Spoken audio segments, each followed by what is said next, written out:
On to Singapore now, which has been witnessing a second wave of coronavirus infections after an initial success. With over 10,000 cases this week, there has been a sharp rise in the number of cases. Majority of these cases have been reported from dormitories of South Asian migrant workers.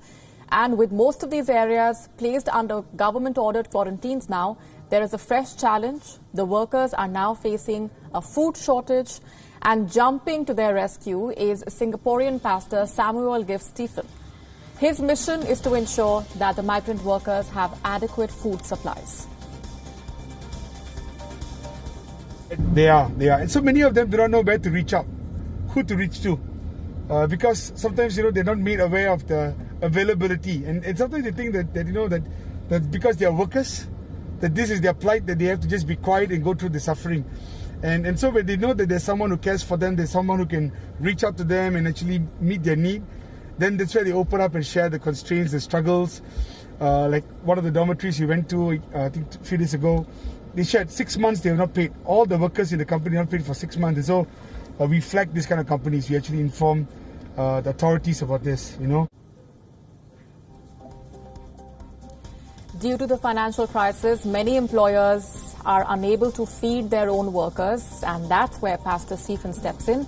He organizes for caterers to cook and deliver proper meals at least twice a day to certain dormitories. But because many of them have been shifted back into these dorms, factory-converted dorms, they no longer collect the food from the workplace. And many of the caterers are afraid to come to these sites to deliver, and so many of them don't receive food at all. And so they actually reach out to us. They call us, hey, can you help us? So we come, we interview the condition of the dorms. Before we provide food, we make sure that they're not receiving food from anywhere, number one. Number two, we find out the needs. Not just food, maybe hand sanitizers, masks, maybe the conditions. And then we work closely with MOM and MWC in reporting whatever needs to be reported. And then we try to provide the next meal. So if you come here in the evening, the next day we provide them with lunch. Each dormitory houses 500 to 600 men. In between delivering the meals, Reverend Stephen also visits dormitories across the island. Concerns about the housing and labour rights of foreign workers in Singapore, particularly those living in unhygienic conditions, has also been raised previously by Amnesty International.